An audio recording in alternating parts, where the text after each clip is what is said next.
Hello दोस्तों, स्वागत है आप सभी का आपके अपने यूट्यूब चैनल NS24 क्लासेस में। दोस्तों आज हम पढ़ेंगे भारतीय अर्थव्यवस्था। भारतीय अर्थव्यवस्था जिसमें हम देखेंगे कि किस तरीके से जो है पूंजीवादी अर्थव्यवस्था, साम्यवादी अर्थव्यवस्था, स्वतंत्र अर्थव्यवस्था, मिश्रित अर्थव्यवस्था। तो सबसे पहले क्वेश्चन भी हमारा यही है, भारतीय अर्थव्यवस्था कैसी है, बताएंगे इसका सही आंसर क्या होगा। भारतीय अर्थव्यवस्था कैसी है, तो इसका सही आंसर हो जाएगा मिश्रित अर्थव्यवस्था। कैसी? मिश्रित अर्थव्यवस्था है। देखिए पूंजीवादी अर्थव्यवस्था की अगर हम बात करें तो इसमें क्या उत्पादन करना है, क्या उत्पादन करना है और कितना उत्पादन करना है, कितना करना है, ठीक है, कितना करना है और किस कीमत पे बेचना है, किस कीमत पर बेचना है, ये सब बाजार तय करता है। कौन करेगा तय? बाजार। कौन तय करेगा? बाजार तय करेगा। कौन तय करेगा? बाजार तय करेगा। ठीक है, क्या उत्पाद करना है, मतलब क्या चीज उत्पाद करना है और कितना उत्पाद करना है, किस कीमत पे बेचना है, ये सब बाजार तय करेगा। कौन तय करेगा? बाजार तय करेगा। और सरकार की कोई भी आर्थिक सहायता इसमें नहीं होगी। ठीक है, सरकार की कोई भी आर्थिक सहायता इसमें नहीं होगी। ठीक है, आर्थिक सहायता नहीं होगी। ठीक है, आर्थिक सहायता नहीं होगी। इसे कहते हैं पूंजीवादी अर्थव्यवस्था। क्या कहते हैं इसको? पूंजीवादी अर्थव्यवस्था। देखिए पूंजीवादी अर्थव्यवस्था 1776 में एक वैज्ञानिक थे, ठीक है, उनको वो जो थे एडम स्मिथ की किताब में जो है, मतलब वैज्ञानिक नहीं थे, एक शोधकर्ता कह सकते हैं या फिर एक अर्थशास्त्री कह सकते हैं। ठीक है, अर्थशास्त्री थे जिन्होंने जो है द वेल्थ ऑफ नेशन लिखे देता हूं मैं, द वेल्थ ऑफ नेशन पुस्तक लिखी। ठीक है, उन्होंने जो है इस पे जो है द वेल्थ ऑफ नेशन पुस्तक लिखी। ठीक है, इसका जो उद्गम स्रोत जो माना जाता है वो इसी पुस्तक को माना जाता है। किसका? अर्थव्यवस्था का। ठीक है, इसके बाद में हम देखते हैं राज्य अर्थव्यवस्था। देखिए राज्य अर्थव्यवस्था की हम बात करें, राज्य अर्थव्यवस्था की, तो इसमें क्या था? इसमें उत्पादन, आपूर्ति और कीमत, उसका फैसला सरकार द्वारा लिया जाता था।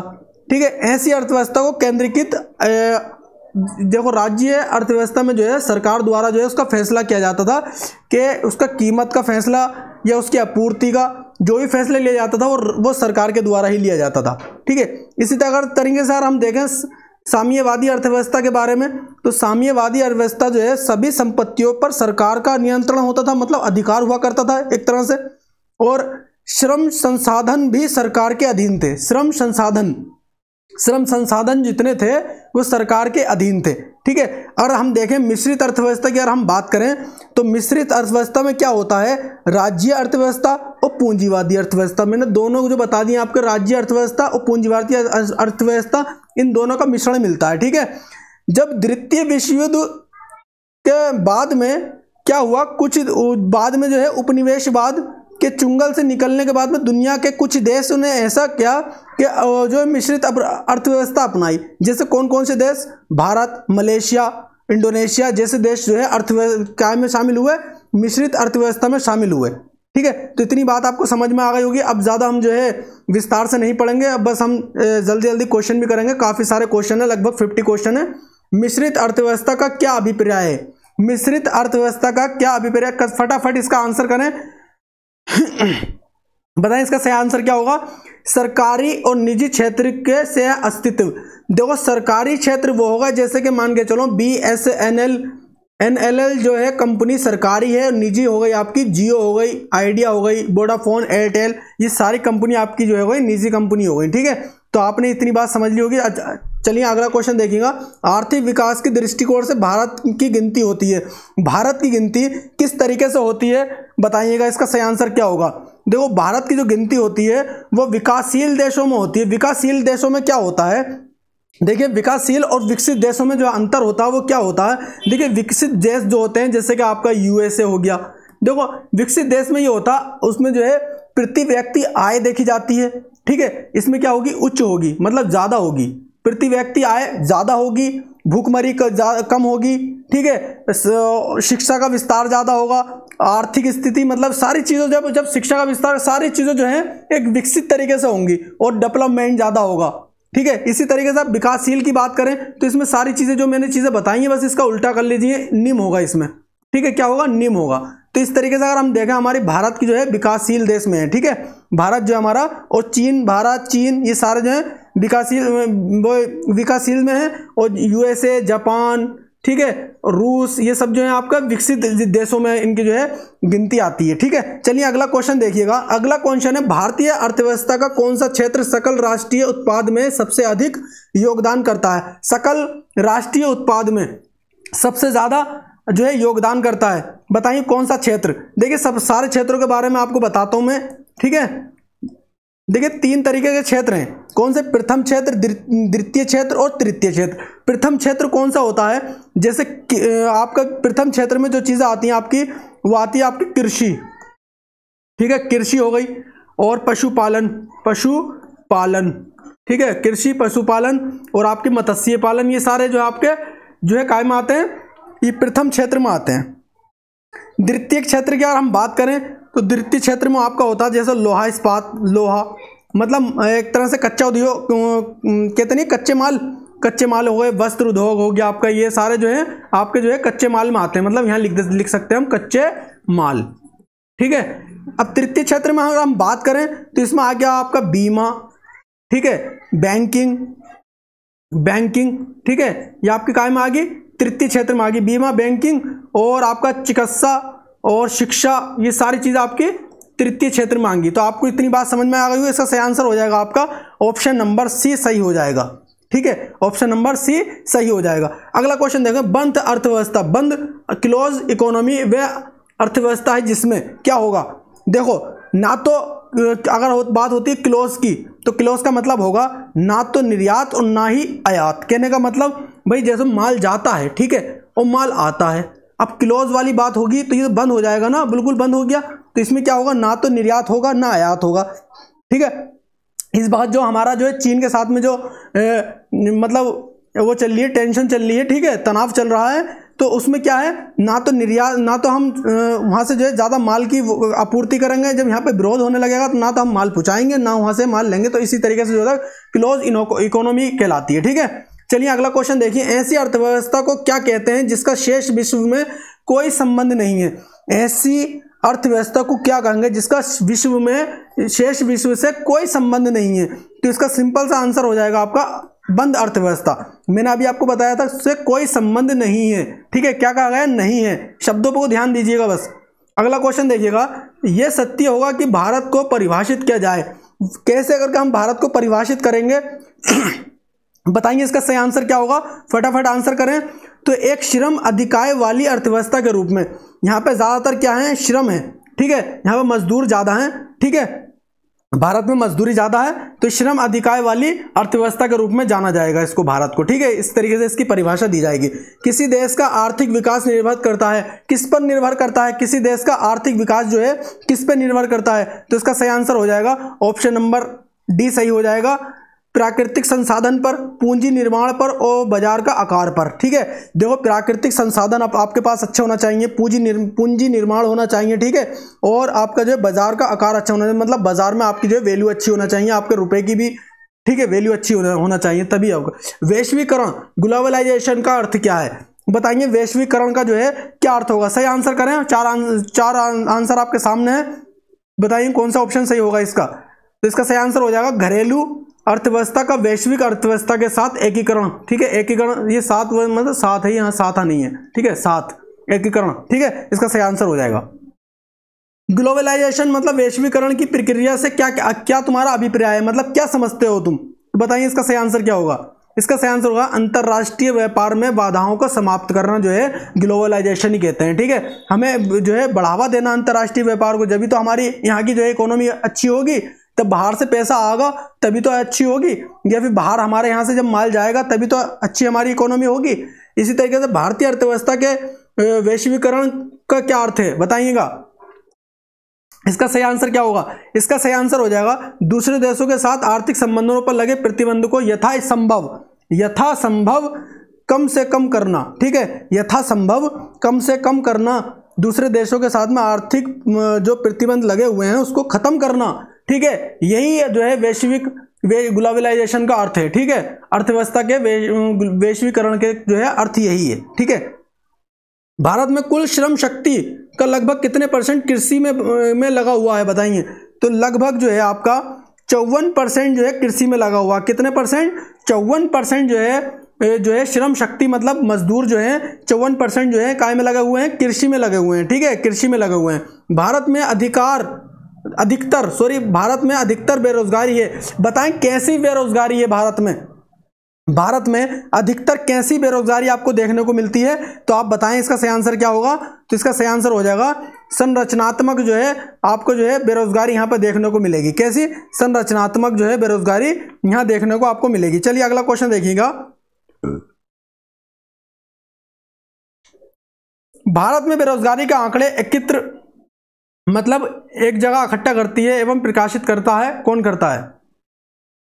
तो इसका सही आंसर क्या हो जाएगा बताएं फटाफट। इसका सही आंसर हो जाएगा NSSO।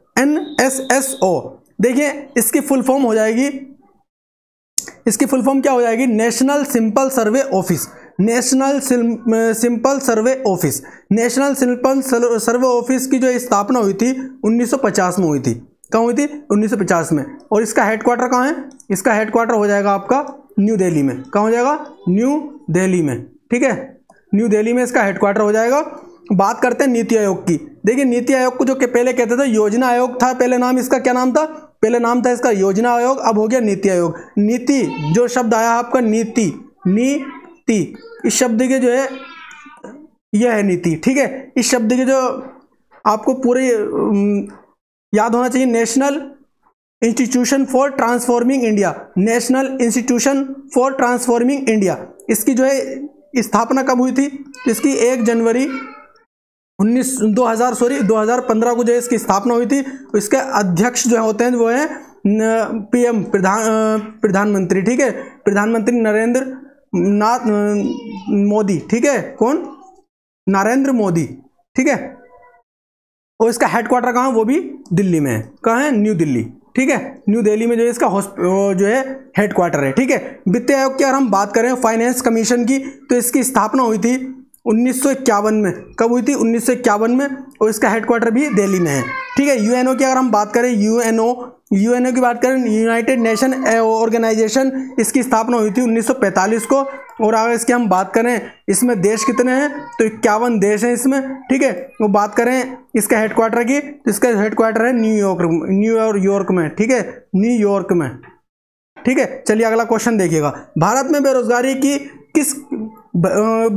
किस किस्म की पाई जाती है? मतलब किस्म की पाई जाती है? तो इसमें जो है आपकी बेरोजगारी देखने मिलेगी इनमें सभी। देखो ग्रामीण अल्प रोजगार, ठीक है, चक्रीय बेरोजगारी। चक्रीय बेरोजगारी का मतलब जैसे कि मान के चलो अभी काम है, काम नहीं है, मतलब एक तरह की चक्रीय बेरोजगारी मिलेगी आपको देखने के लिए। और संरचनात्मक बेरोजगारी भी आपको देखने मिलेगी। कृषि मूल्यता किस प्रकार की बेरोजगारी की प्रधानता देखने को मिलती है? देखो कृषि में जो है आपको कौन सी देखने मिलेगी? अदृश्य बेरोजगारी देखने मिलेगी। मतलब आपको दिखेगी भी नहीं फिर भी बेरोजगारी है। कहने का मतलब आज काम लग गया, कल को काम नहीं लगा, तो इसलिए जो है बेरोजगारी होती है, मतलब दिखती नहीं है। बंदा लगा भी रहता है फिर भी बेरोजगारी होती है एक तरह से, क्योंकि एक दिन काम करा दूसरे दिन नहीं करा, तो वही बेरोजगारी है, ठीक है। कृषि में बेरोजगारी का स्वरूप देखने को मिलता है। कृषि में कौन सा जो है स्वरूप आपको बेरोजगारी का स्वरूप देखने को मिलता है? कृषि में आपको मिलेगा इनमें से सभी जो आपको जो देखने को मिलेंगे कृषि में भी, जैसे कि मौसमी बेरोजगारी और घर्षणात्मक बेरोजगारी हो गई, संरचनात्मक बेरोजगारी हो गई, ये सारी बेरोजगारी आपको देखने को मिलेंगी कृषि में। प्रच्छन्न बेरोजगारी का अर्थ क्या होता है? देखो प्रच्छन्न का मतलब होता है हाइड का मतलब होता है छुपी हुई, ठीक है, छुपी हुई लिखेंगे, छुपी हुई बेरोजगारी जो होती है, ठीक है। तो छुपी हुई बेरोजगारी होती है, उसका अर्थ क्या है? देखो छुपी हुई बेरोजगारी का जो अर्थ है आवश्यकता से अधिक लोगों का कार्यरत होना जो है, ये कौन सी बेरोजगारी कहलागी? ये छुपी हुई बेरोजगारी कहलागी। संस्कृत का शब्द है प्रच्छन्न, ठीक है। चलिए अगला क्वेश्चन देखिए। भारत में ग्रामीण क्षेत्रों में कौन सी बेरोजगारी सर्वाधिक पाई जाती है? ग्रामीण क्षेत्रों में कौन सी जो है आपको जो है ज्यादातर देखने को मिलेगी? इसका सही आंसर हो जाएगा ऑप्शन नंबर सी सही हो जाएगा। इसमें मौसमी बेरोजगारी और अदृश्य बेरोजगारी दोनों आपको देखने मिलेगी, क्योंकि ये जो है आपकी कृषि जो है बारिश का महीना मतलब मानसून का महीना अगर आ गया तो आपको जो है काम धंधा जो है आप बैठ जाओगे। और अदृश्य वाली तो आपको पता ही है कि आज काम लग गया दूसरे दिन को काम नहीं मिला, तो वही अदृश्य है। वर्तमान समय में देश के किस प्रकार की बेरोजगारी की समस्या बहुत गंभीर समस्या बनी हुई है? बताइए कैसी वाली जो है हमारे देश में जो है कौन सी जो है बेरोजगारी सबसे खतरनाक और बनी हुई है? उसका सही आंसर हो जाएगा आपका ऑप्शन नंबर सी। ये तो आप सबको लोगों को पता होगा, जो शिक्षित जो बेरोजगारी है वो सबसे ज्यादा जो है भारत में आपको देखने मिलेगी, और यही चिंताजनक जो है बात है। संरचनात्मक बेरोजगारी का कारण है। संरचनात्मक बेरोजगारी का कारण क्या हो सकता है? तो संरचनात्मक बेरोजगारी का कारण यह होता है कि अपर्याप्त उत्पादन क्षमता, ठीक है, पर्याप्त नहीं अपर्याप्त उत्पादन क्षमता जो है आपका संरचनात्मक जो है बेरोजगारी का कारण बनता है। ठीक है, शहरी क्षेत्रों में आमतौर पर किस प्रकार की बेरोजगारी देखी जाती है? बताइए इसका सही आंसर क्या होगा? शहरी क्षेत्रों में जो आपकी देखने को मिलेगी वो अस्फीति की अवस्था देखने मिलेगी। अब स्फीति की अवस्था को देखने को मिलेगी, इसका सही आंसर हो जाएगा प्रच्छन्न कहने का मतलब हिडन। बेरोजगारी का अर्थ सामान्यता है जहां क्या होगा, तो इसका सही आंसर हो जाएगा श्रम की सीमांत उत्पादकता शून्य। श्रम की सीमांत उत्पादकता शून्य हो जाती है, वहां पर आपको हिडन बेरोजगारी देखने को मिलती है, मतलब छुपी हुई बेरोजगारी देखने मिलेगी। किस प्रकार के बेरोजगारी में स्नातक और स्नातकोत्तर, ठीक है, डिग्री वाले युवा नौकरियां प्राप्त नहीं कर पाते हैं? बताइए इसका सही आंसर क्या होगा? इसका सही आंसर हो जाएगा ठीक है, शैक्षणिक जो है बेरोजगारी। कौन सी? शैक्षणिक बेरोजगारी तब होती है जब लोगों को वर्षा के कुछ महीनों बाद दौरान रोजगार नहीं मिल पाता है। बताइए कौन सी होगी? तो इसका सही आंसर हो जाएगा मौसमी जो है बेरोजगारी हो जाती है, जो कि कुछ महीनों तक जो है लोगों को रोजगार नहीं मिल पाता। प्रच्छन्न बेरोजगारी, छुपी हुई बेरोजगारी किस प्रकार के नाम से जानी जाती है? बताइए किस प्रकार से जानी जाती है? तो ये कहलाती है अल्प रोजगार। क्या कहलाता? अल्प रोजगार कहलाती है। कैसी? अल्प रोजगार। हिडन बेरोजगार, छुपी हुई बेरोजगारी निम्न में से किसकी एक विशेषता है? बताइए किसकी एक विशेषता है? तो इसका सही आंसर हो जाएगा कृषि की जो है एक बहुत ज्यादा विशेषता है। क्यों? क्योंकि भाई रोजाना कृषि के खेतों में रोजाना तो काम होगा नहीं, तो ये सबसे ज्यादा तो आपको देखने मिलेगी कृषि में देखने मिलेगी। निम्नलिखित में से कौन भारत में गरीबी रेखा का निर्धारण करता है? केंद्रीय मंडल, लोकसभा, राज्यसभा या नीति आयोग? बताइए इसमें से कौन सा सही होगा? बताइए फटाफट आंसर करें। तो इसका सही आंसर हो जाएगा आपका option number D. NITI Aayog जो है इसका जो है प्रकाशन करता है और यही बताता है कि भारत में गरीबी रेखा का निर्धारण जो है क्या कौन करता है? नीति आयोग। भारत के किस राज्य में गरीबों का प्रतिशत सबसे अधिक है? बताइए भारत के किस राज्य में जो है गरीबों का सबसे ज्यादा प्रतिशत है?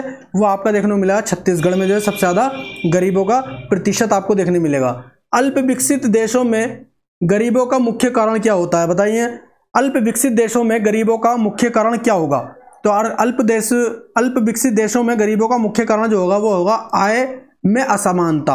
आय में असमानता का मतलब किसी को अगर मिल रहे हैं 15,000 मान के चलिएगा, तो किसी को मिल रहे हैं 8,000, तो यही जो है एक समानता देखने को मिलती है। यही जो है आय में समानता जो है अल्प विकसित देशों में गरीबी का मुख्य कारण है। ठीक है, गरीबी का मुख्य कारण है। भारत में निर्धरता मतलब गरीबी की बात की गई है। ये भी किस तरह का आकलन किया जाता है? बताइए मतलब कौन जो है करता है, किस आधार पे किया जाता है?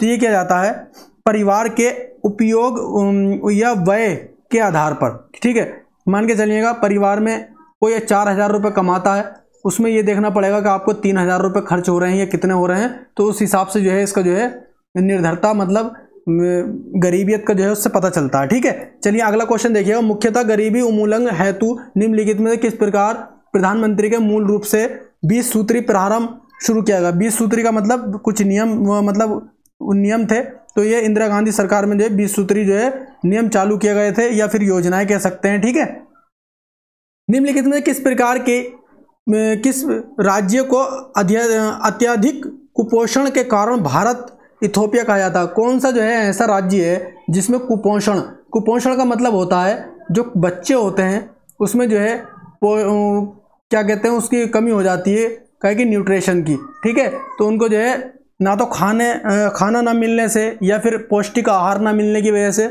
उनके कुछ ना कुछ कुपोषण उनके दिमाग में या कुछ ना कुछ ऐसी कमी रह जाती है, तो कौन से राज्य में वो है, मध्य प्रदेश में सबसे ज़्यादा देखा गया है। ठीक है, कहाँ देखा है, मध्य प्रदेश में।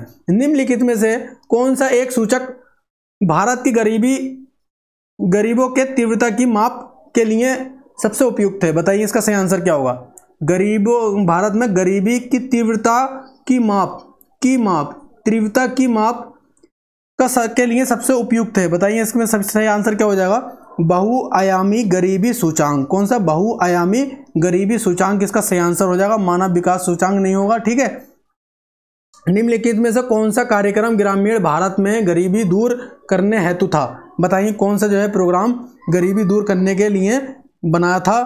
तो इसका सही आंसर हो जाएगा, इनमें से सभी जो है ये RDRP और ये सारा जो है ट्राई सिस्टम और ये NRP, ये सारे जो है गरीबी दूर करने के लिए बनाया गया। इसकी फुल आपसे पूछ ले इसकी फुल फॉर्म, तो आप क्या बताएंगे? Integrated rural development programme. क्या होगा? Integrated rural development programme.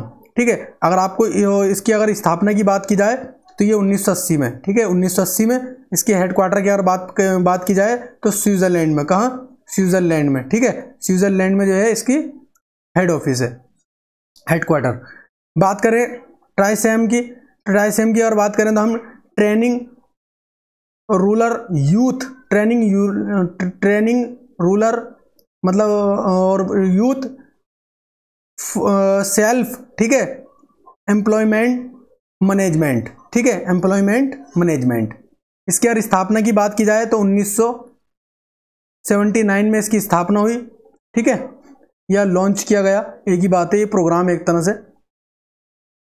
अगर बात करें NREP की बात करें तो नेशनल रूरल एम्प्लॉयमेंट प्रोग्राम। ठीक है, इसकी अगर बात करें तो ये जो है आपका गारंटी एक्ट है ये। ठीक है, गारंटी एक्ट, सॉरी ये जो थोड़ा देखो क्या है, नेशनल रूरल, ठीक है, एम्प्लॉयमेंट गारंटी। तो ये यहाँ पे जो है या तो ये G होगा, ठीक है, गारंटी होगा, गारंटी एक्ट 2015। ठीक है, इसकी 2016 में जो है इसकी जो है पूरी तरह के चालू हो गया था ये प्रोग्राम मनमोहन सिंह की सरकार में। किसकी? मनमोहन सिंह की सरकार में। ठीक है, अगला क्वेश्चन देखिएगा, अंत्योदय कार्यक्रम का उद्देश्य क्या था? अंत्योदय कार्यक्रम का उद्देश्य जो था वो गरीबों में सबसे अधिक गरीबों की मदद करना। कहने का मतलब क्या है? गरीबों में से भी गरीब जिसकी आमदनी लगभग सरकार ने लगभग, ये तो मुझे याद नहीं रहा कितनी मानी है, कहने का मतलब ये है जिसकी आमदनी कहते हैं गरीबी रेखा से नीचे जीवन यापन करने वाले को अंत्योदय कार्यक्रम में शामिल किया गया। ठीक है, बस इतनी बात आपको याद रखनी है। कुटीर ज्योति योजना संबंधित है। बताइए, कुटीर ज्योति योजना संबंधित है किससे है? तो इसका सही आंसर हो जाएगा ग्रामीण क्षेत्रों में गरीबी रेखा के नीचे जीवन यापन करने वाले, ठीक है, परिवारों को विद्युत सुविधा उपलब्ध कराने से। ठीक है, विद्युत सुविधा उपलब्ध कराने से, गरीब लोगों को जो है विद्युत सुविधा उपलब्ध कराने से जो है ये कुटीर ज्योति योजना। ठीक है, वर्ल्ड डेवलपमेंट रिपोर्ट किसका वार्षिक प्रकाशन है? तो इसका सही आंसर आप बताइए किसका है? वर्ल्ड डेवलपमेंट रिपोर्ट किसका वार्षिक प्रकाशन है? IBRD, IMF, UNDP, WTO। बताइए इसका सही आंसर क्या होगा? देखिए इसकी फुल फॉर्म आपको बता देते हैं, पहले तो इसका आंसर बता देता हूं क्या होगा। इसका आंसर हो जाएगा IBRD। देखो, इंटरनेशनल बैंक, ठीक है, रिकंस्ट्रक्शन, ठीक है, रिकंस्ट्रक्शन, ठीक है, and development, reconstruction and development. ठीक है, IMF की अगर हम IMF की फुल फॉर्म की अगर बात करें हम तो क्या होगी? International monetary fund, international monetary fund. ठीक है, UNO की अगर हम बात, इसकी पहले आपको ये बता देता हूँ इसकी जो है स्थापना कब हुई? 1944 में। ठीक है, हेडक्वार्टर की बात करें तो हेडक्वार्टर है इसका वाशिंगटन DC में। कहाँ है? वाशिंगटन DC में। और इसके बारे में बात करूँ, ये अध्यक्ष कौन है? तो डेविड मलपास है। कौन है? डेविड मलपास, जो कि वर्ल्ड बैंक के भी हैं। क्या? वर्ल्ड बैंक के। तो वर्ल्ड बैंक जो है वो एक ग्रुप है। ठीक है, क्या है? वर्ल्ड बैंक जो है ग्रुप है, उसमें से जो है ये जो है, ठीक है, एक वो है, संस्था है। ठीक है, चलिए। इसके बाद में IMF। देखिए IMF की अगर हम बात करें तो इंटरनेशनल मॉनेटरी फंड, इसकी स्थापना हुई थी 1945 में। कब हुई थी? 1945 में। और इसकी जो है हेडक्वार्टर कहाँ है? WDC, कहने का मतलब वाशिंगटन DC में, ठीक है। और इसकी जो है कितने देश हैं? 189 इसमें देश हैं। और बात करें हम इसके चीफ गीता गोपीनाथ। कौन है? गीता गोपीनाथ। कौन है? भारत की हैं गीता गोपीनाथ। गोपीनाथ अर्थशास्त्री। कौन है? अर्थशास्त्री, ठीक है, चीफ इकोनॉमिस्ट। इसके बाद में अगर हम बात करें UNDP की, तो UNDP का मतलब होता है United Nation Development Programme. United Nation Development Programme, इसका हेडक्वार्टर है न्यूयॉर्क में। कहाँ है? न्यूयॉर्क, ठीक है। इसकी स्थापना हुई 1965 में। इसके जो अध्यक्ष हैं वो हैं एचिम स्टेनर, ठीक है। बात करते हैं WTO, World Trade Organization. World Trade Organization, इसकी स्थापना हुई 1965 में। इसके हेडक्वार्टर है जिनेवा, स्विट्जरलैंड में। बात करें हम इनके चेयरपर्सन की, पास्कल कुछ ऐसी नाम है, लास्ट लेमी, ठीक है। चलिए आगे देखते हैं क्वेश्चन। मानव विकास सूचांक HDI किसने बनाया था? बताइए किसने बनाया था? इसका सही आंसर बताएं क्या होगा? इसका सही आंसर हो जाएगा UNDP ने। किसने? UNDP ने। अनटॉक एशियन, इसके अगर हम बात करें तो इसकी फुल फॉर्म होगी यूनाइटेड नेशन कॉन्फ्रेंस, ठीक है, ट्रेड एंड डेवलपमेंट, ठीक है, ट्रेड एंड डेवलपमेंट। इसकी स्थापना की अगर हम बात करें तो हो जाएगी 1964 में। इसकी स्थापना हुई थी कहाँ? जिनेवा में हुई थी। कहाँ हुई थी? जिनेवा, स्विट्जरलैंड में। जिनेवा, स्विट्जरलैंड में, ठीक है। एशिया इसकी है फुल फॉर्म है association south east Asian nation, ठीक है। इसकी स्थापना कब हुई? 8 अगस्त 1967, ठीक है, इसकी स्थापना हुई। और इसका हेडक्वार्टर जकार्ता में। कहाँ है? Jakarta, Indonesia. जकार्ता, इंडोनेशिया, ठीक है। जकार्ता, इंडोनेशिया में इसका हेडक्वार्टर है। चलिए आगे देखते हैं। विश्व मानव सूचांक HDI किस अर्थशास्त्री की देन है? बताइए किस अर्थशास्त्री की देन है? यह है महबूब उल हक की, ठीक है। महबूब उल हक की जो है ये देन है, ठीक है। निम्नलिखित में कौन सा मानव विकास सूचांक की हिस्सा नहीं है? कौन सा हिस्सा नहीं है? नहीं है शब्द को देखिएगा तो इसका सही आंसर होगा सकल नाम विदेश दर, ठीक है, सकल नाम विदेश दर। तो इसका सही आंसर हो जाएगा। विश्व सूचांक HDI का आधार क्या है? बताइए आधार क्या है? आधार है स्वस्थ शिक्षा जीवन स्तर संभालने के लिए। स्वास्थ्य के क्षेत्र में काम करता है, शिक्षा के क्षेत्र में, और जीवन स्तर को सुधारने के काम जो है करता है। राज्य स्तरीय मानव विकास रिपोर्ट जारी करने वाला प्रथम राज्य बताइए कौन सा है? इसका सही आंसर हो जाएगा मध्य प्रदेश। इसका सही आंसर हो जाएगा संयुक्त राष्ट्र विकास कार्यक्रम UNDP की मानव विकास रिपोर्ट की तर्ज पर भारत की पहली मानव विकास रिपोर्ट कब जारी की गई थी? बताइए कब की थी? सबसे पहले भारत की जो है, भारत की, ठीक है, भारत की पहली, ठीक है, भारत की पहली। इसका सही आंसर हो जाएगा अप्रैल 2002 में जो है पहली रिपोर्ट जो है जारी की गई थी, ठीक है। UNDP की मानव विकास रिपोर्ट में भारत को किस श्रेणी में रखा गया है? बताइए कौन सी श्रेणी में रखा गया है भारत को? मध्यम मानव विकास श्रेणी में। कहा है? मध्यम मानव विकास श्रेणी में। अगला क्वेश्चन है निम्नलिखित में कौन सा मानव विकास सूचांक का माप नहीं है? बताइए कौन सा जो है मानव विकास सूचांक का माप नहीं है? तो लिंगानुपात, ठीक है, ये जो है इसमें तो बाकी जो जीवन प्रत्याशा, साक्षरता दर और सकल नामांकन, ठीक है, ये सारी चीजें जो है इसमें नापी जाती हैं, एक तरह से देखी जाती हैं। निम्नलिखित में कौन सा एक असमानता घाटे का उपाय नहीं है? असमानता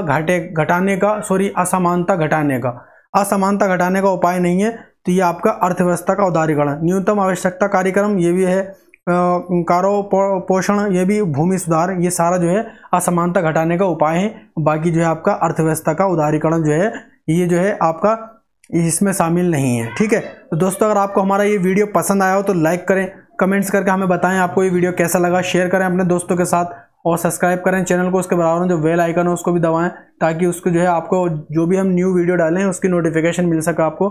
थैंक्स फॉर वॉचिंग।